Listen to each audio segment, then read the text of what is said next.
volume de distribuição? Porque eu posso muitas vezes precisar acompanhar se aquela dose que está sendo administrada, ela não pode ocasionar danos ao próprio tecido. Então, quando eu faço, por exemplo, uma estimativa do volume de distribuição, que a gente leva em consideração a dose e a concentração plasmática, é muitas vezes monitorar aquele paciente. Porque às vezes o médico, por exemplo, ele pode precisar entrar com dose de ataque. E aí a gente nunca sabe como é que vai se dar o comportamento daquele paciente. Porque o estado clínico, o estado nutricional, ele pode influenciar diretamente nesse volume de distribuição. E a depender dessa dose de ataque, ela pode ser letal para aquele paciente.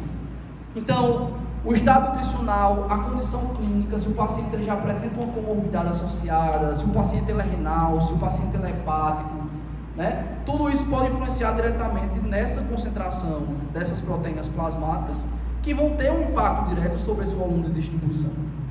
E aí muitas vezes é um paciente que precisa ser monitorado, para que ele não tenha ali a chance de se ter uma toxicidade proveniente. Então, aquilo que é terapêutico para um indivíduo X, um determinado cenário clínico, pode não ser terapêutico para um outro paciente que apresenta uma determinada comorbidade. Então, por isso que a terapia, a dietoterapia, ela precisa ser adequada a depender de uma realidade, de um cenário clínico, né? Então, aquilo que é terapêutico para um indivíduo que não tem uma determinada comorbidade, muitas vezes pode ser ajustado para um paciente que apresenta, certo? Então, o volume de distribuição pode ser definido dessa forma, beleza? Então, pessoal, com relação a essas proteínas plasmáticas, né? Então, vamos falar sobre cada uma delas, ser um pouco mais rápido para não pegar a fala de Nayana. Mas quando a gente fala de proteína plasmática, pessoal, a gente precisa entender que essas proteínas, elas atuam como uma espécie de rede, certo? O que seria essa espécie de rede? Quando o fármaco vai chegar à corrente sanguínea, ela vai ficar inicialmente segurada por essas proteínas plasmáticas. Por isso que se o paciente tem uma diminuição dessas proteínas plasmáticas, a gente aumenta a fração de fármaco livre e, consequentemente, isso a gente pode influenciar na toxicidade, certo? Então, essas proteínas plasmáticas, elas vão segurar esse fármaco, e à medida com que a gente vai tendo um decaimento plasmático, a gente vai tendo a dissociação e essa liberação de fármaco livre que vai ser responsável pelo efeito. Para vocês verem como a natureza química ela influencia, a depender da natureza química do meu fármaco, a gente pode ter ligações com proteínas plasmáticas diferentes. Então, por exemplo, quando a gente pensa na albumina, a albumina ela se liga preferencialmente a fármacos ácidos. Quando eu tenho, por exemplo, drogas que são alcalinas, elas se ligam preferencialmente à beta-globulina ou à glicoproteína ácida. Aí você pode perguntar, mas Pablo, o que é que isso vai influenciar, por exemplo, no efeito de um fármaco? Pode influenciar porque a base das interações farmacocinéticas, elas podem ter de origem aqui. Então, por exemplo, digamos que eu tenho uma planta medicinal que tem um determinado ativo. E esse ativo ele tem um caráter ácido. Digamos que esse paciente ele faz uso de um medicamento e esse medicamento ele tem um caráter ácido. O que é que pode haver? Eles podem competir pela mesma proteína. Então, se eu tenho um princípio ativo de origem vegetal que é ácido e o paciente faz uso de um medicamento cujo fármaco tem um caráter ácido, eles podem competir pela mesma proteína. Se eles competem pela mesma proteína, com uma dança de cadeira, quem tem menos, perde, certo? Então, por competição, a gente pode ter uma fração de fármaco livre, e essa fração de fármaco livre pode influenciar diretamente na toxicidade, porque inicialmente, Adilene, eu preciso reter aquele fármaco. À medida com que a gente vai tendo uma diminuição dos níveis plasmáticos, a gente vai tendo a liberação do fármaco livre, que vai ser responsável pelo efeito. Por isso que a gente precisa, quando vai pensar numa prescrição, saber o que está sendo prescrito, certo? Porque a depender, a gente pode potencializar uma resposta em razão da associação entre fármacos ou entre, por exemplo, fármacos de origem vegetal, certo? Porque eles podem competir pela mesma proteína plasmática e isso influenciar diretamente pelo aumento da fração livre, potencializando a minha resposta farmacológica. Isso é um tipo de interação no farmacocinético, que está de origem o quê? Nas proteínas, certo? Beleza? E para a gente encerrando, a gente tem o processo de biotransformação. Então o que é que nós precisamos entender? Que o fármaco ele vai ser absorvido, para o pessoal, né, que ainda não pagaram farmacologia. O fármaco ele é absorvido, depois ele vai ser distribuído, certo? Vai chegar ao local de ação, vai promover o seu efeito e posteriormente ele precisa ser o quê? Eliminado. Então o fármaco, pessoal, ele não pode passar uma vida toda no organismo, porque senão ele vai constantemente ativar aquele receptor, promovendo ali os efeitos adversos, certo? Então, a gente precisa entender que, para que esse fármaco ele seja eliminado, ele precisa ser modificado quimicamente.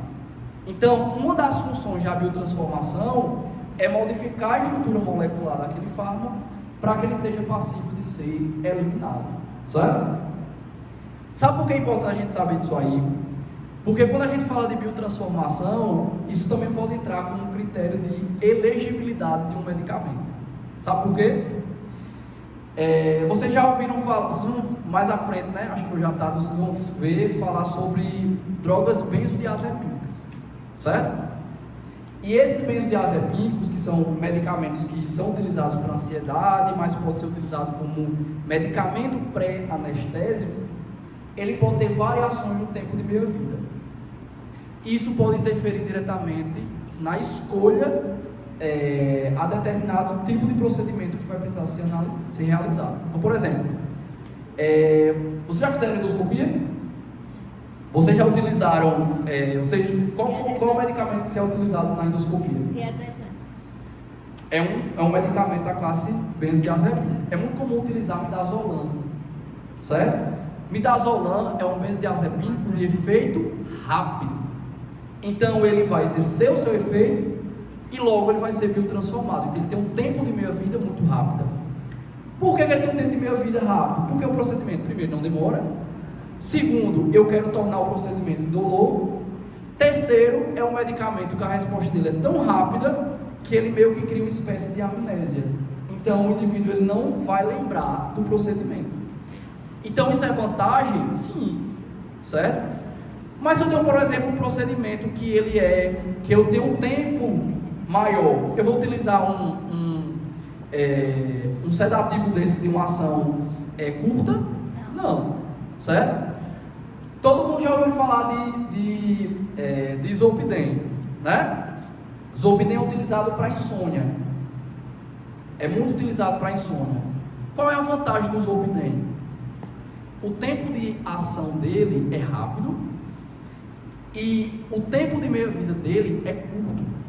Por isso que o cara, quando acorda no outro dia, não tem um sentimento de ressaca. Porque a biotransformação dele é de 3 a 4 horas. Então, significa dizer que o indivíduo ele tem um efeito rápido e ao mesmo passo eu não vou ter resquícios de ressaca, né, promovido por alguns agentes hipnóticos, porque o tempo de meia-vida dele é rápido, é curto, certo?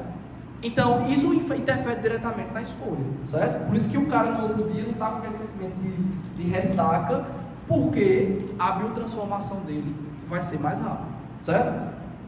Então, quando a gente fala de biotransformação, a gente está falando de uma série de reações químicas que o fármaco ele sofre para que ele possa ser, uma das possibilidades é que ele possa ser eliminado. Lembrando que a biotransformação, ela pode ser para que possa ter ativação de fármacos também, né? Então, fármacos que são administrados de maneira inativa, que vão sofrer biotransformação para que eles possam ser ativados, certo?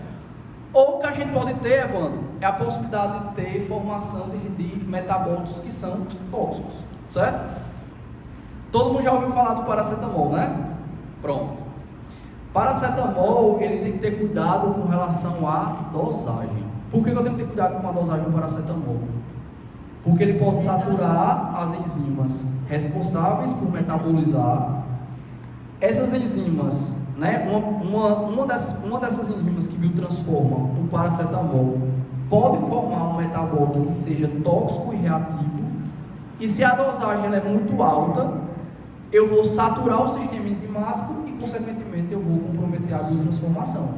Então, esse metabólito tóxico formado, ele vai causar dano às células hepáticas, certo? Então, por isso que tem que ter cuidado com relação à hepatotoxicidade, porque eu posso saturar essas enzimas de metabolização, e aí esses metabólitos eles podem ser ativos, podem ser tóxicos e, consequentemente, podem desencadear danos, certo? Com relação aos órgãos de metabolização, às vezes a gente acha que é só fígado, mas a gente não tem só fígado, certo? Rins, a gente tem um trato gastrointestinal, certo? A flora intestinal pode influenciar no metabolismo. A gente tem metabolismo na pele, a gente tem metabolismo a nível pulmonar, certo? E aí tudo isso é influenciado para que a gente tenha ali esse processo de eliminação da droga. Lembrando que, se o metabolismo acontece antes que a droga exerça o seu efeito, ele pode prejudicar a sua biodisponibilidade, certo? Então, por mais que o principal órgão de metabolização seja via hepática, a gente não pode dizer que só ocorre metabolismo pela via hepática, certo? Então, outros órgãos também são responsáveis por metabolizar. Por que o fígado ele é o principal? Porque ele é o principal produtor das enzimas, né, que são responsáveis por esse processo. As enzimas pertencentes à família da citocromo P450, certo? Então, 99,9% dos xenobióticos, eles vão ser biotransformados por essa família de enzimas que são responsáveis por transformar quimicamente essas moléculas, certo? Beleza? Então, o fígado ele é o principal órgão de metabolização, né? Onde vai ser justamente sofrer esse processo de metabolismo. Qual é o processo que pode influenciar no efeito? Primeira passagem, certo? Para os meninos que não pagaram farmacologia ainda, antes do fármaco ele chegar à corrente sanguínea para ser distribuído, ele pode sofrer um desvio porto-hepático, e aí uma fração daquele fármaco ele não vai chegar ao sangue. E aí, se não chega ao sangue, eu comprometo biodisponibilidade, certo? Por isso que na questão da prova, tinha lá, via oral, e a gente tinha o supositório. A via oral, pessoal, os fármacos eles são propensos a sofrer esse tipo de metabolismo. Por isso que a biodisponibilidade não vai ser de 100%, certo? E outra coisa com relação ao metabolismo. A gente também tem a possibilidade de se ter o metabolismo por outros tipos de enzimas, certo? Então, o metabolismo do álcool, por exemplo, a gente tem outras enzimas que estão relacionadas ao seu metabolismo, como, por exemplo, a alco-desidrogenase, a aldeído-desidrogenase, as peroxidases, né, que também influenciam diretamente nesse processo, certo? Por isso que quem assistiu minha aula de metanol, a gente viu que o metabolismo não é via CYP, é outras enzimas ali que estão responsáveis pelo processo de biotransformação, de formação desses metabólitos e, por fim, resultar no processo de eliminação, certo? Então, aqui a gente tem a classe de famílias que vão ser responsáveis aí por esse processo de metabolização, certo? Pessoal, por isso que, a depender do indivíduo, a gente não pode ter comportamento semelhante. Cada indivíduo tem uma genética, e essa genética ela pode influenciar em genes que expressam essas enzimas, certo? Então, por exemplo, possa ser que algum paciente de vocês relatem que determinado medicamento não está agindo da maneira como que deveria agir, ou que o medicamento, por exemplo, não está surtindo o efeito como deveria surtir, certo? Porque eu posso influenciar no processo de metabolização. A gente tem genes que podem alterar esse sistema enzimático, e aí isso fazer com que a gente tenha pacientes que respondam de maneira diferente aos tratamentos. O metabolismo, pessoal, ele é influenciado por vários cenários. Estado patológico pode influenciar, gravidez pode influenciar. O organismo ele é uma máquina tão perfeita, né? Que, por exemplo, a mulher gestante ela produz mais enzimas para metabolizar, numa tentativa de proteger o quê? O feto. Então, quanto mais enzimas elas produzem, menor é a chance da gente ter o quê? A chegada de fármaco que interfira diretamente no seu desenvolvimento. Então, por isso que, se eu comparo, por exemplo, um indivíduo gestante e não gestante, a capacidade metabólica desse paciente muda, certo? Porque a gente tem diferenças com relação a esses aportes enzimáticos. A gente pode ter diferença com relação a raças interferindo na metabolização, né? Então precisando fazer ajuste de dose. A gente pode ter diferença com relação ao gênero, né? Então a gente pode ter diferença nesse processo, beleza? Tranquilo? Tá, voltou, certo? Então o fígado, né, é o principal órgão de metabolismo. As duas principais reações que acontecem em fase 1 e fase 2, certo? Não vou entrar em detalhe, mas existem algumas teorias que ainda falam de um mecanismo de fase 3, certo? Com relação à farmacocinética. Mas o que eu quero dizer para vocês de maneira resumida é que fase 1 biotransforma, ou prepara, ou inativa. Se o fármaco não for totalmente ativado, o que é que se tem? Passa pela fase 2. Pablo, é obrigado o fármaco passar pela fase 1 e pela fase 2? Não, certo? A gente pode de repente ter a fase 1 preparando o fármaco, não conseguiu inativar, e aí ele passa pela fase 2, ou o fármaco já pode ser inativado na fase 1 e não precisar passar pela fase 2, ou a gente pode ter fármaco só passando pela fase 2, certo? Não precisa passar pela fase 1. O que a gente precisa saber do metabolismo clinicamente?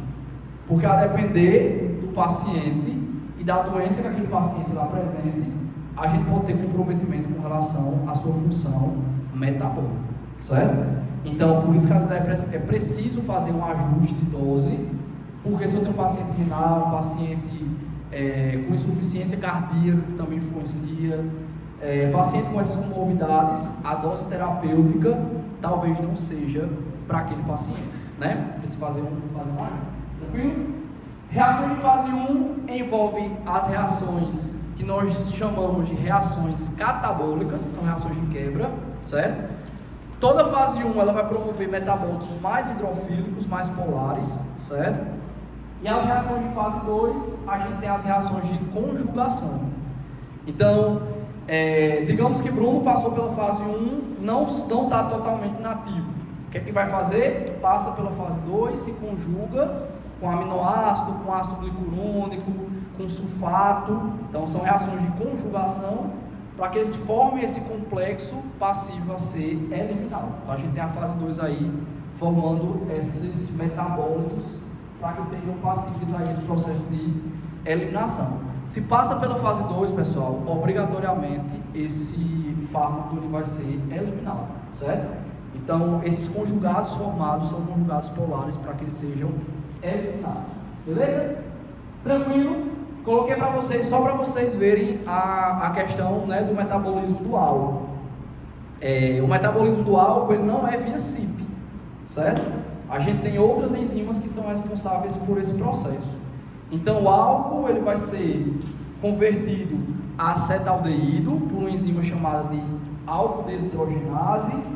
Depois esse aldeído formado ele vai ser convertido a acetato pela aldeído desidrogenase, e aí esse acetato ele entra no ciclo de Krebs para formar energia, certo?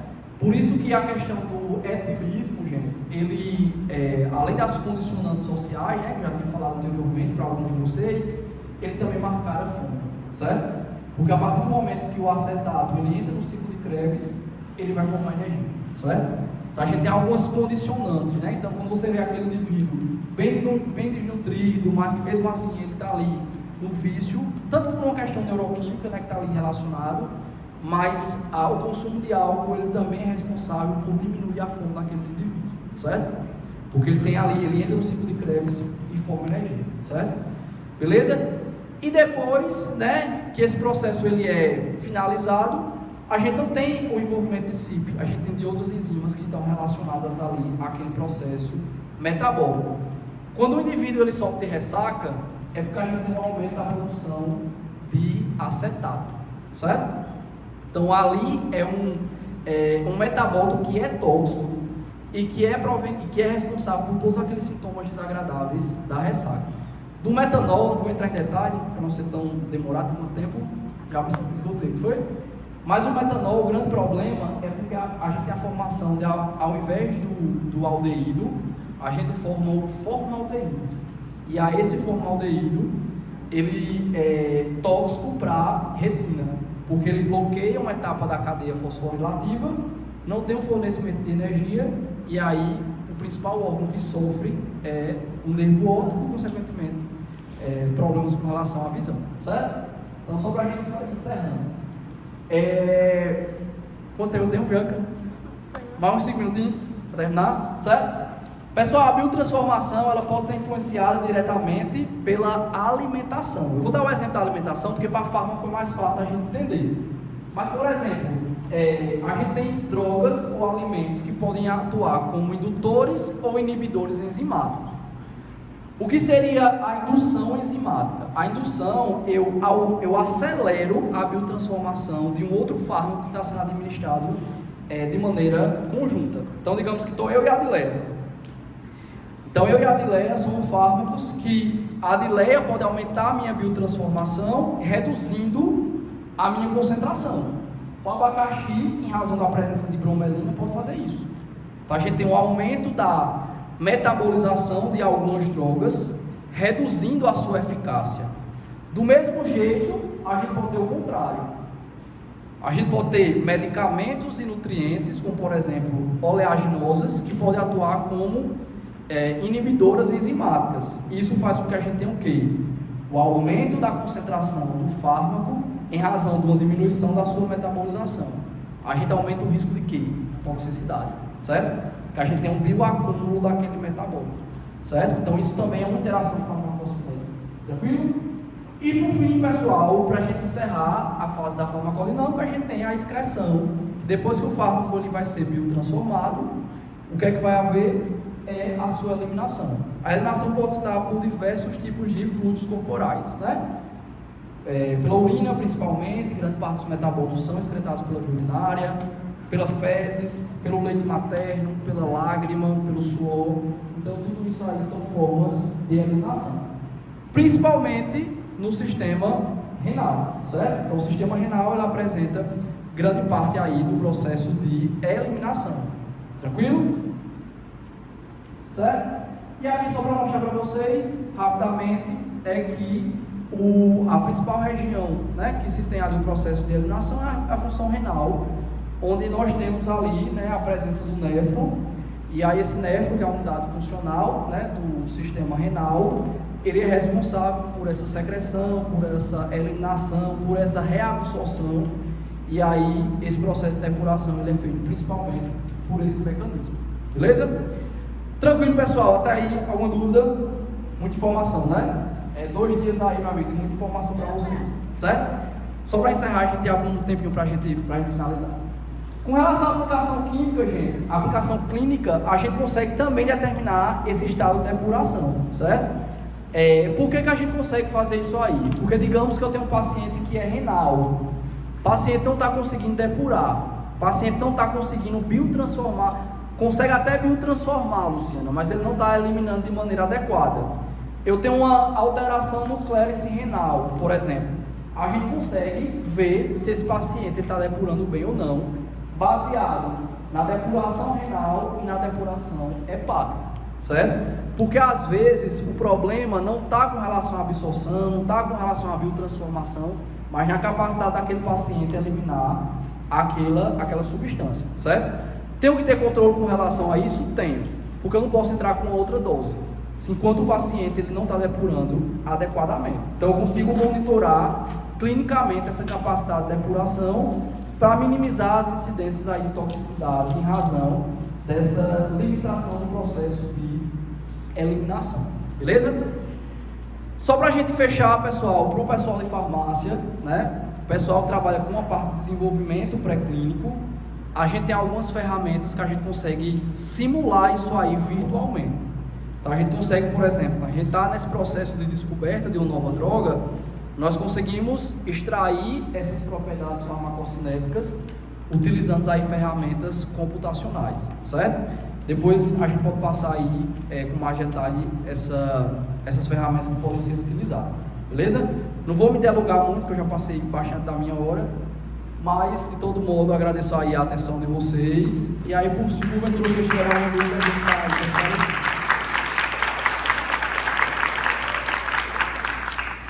2 minutinhos de dúvidas. Alguma pergunta? No caso que você não ingere gordura e o remédio pede que a pessoa tira, qual é o conselho? Com relação à questão de gordura, pessoal, é o seguinte, ó, às vezes a gente tem alguns, por exemplo, existem algumas vitaminas, alguns fármacos que, em razão da lipofilia, eles podem favorecer ou não pela presença de alimento no estômago, por exemplo. Então, quando eu tenho alguns fármacos que se preconizam ser pós-prandial, ou seja, após o estado de alimentação, é porque eu posso aumentar a quantidade de gordura e essa quantidade de gordura pode favorecer a absorção, certo? Alguém mais, pessoal? Então, gente, obrigado. E aí a gente passa para outro momento. Vamos fazer uma pausa, certo? Para o coffee break e a gente retorna com o farmacognomônico na ilha. Beleza?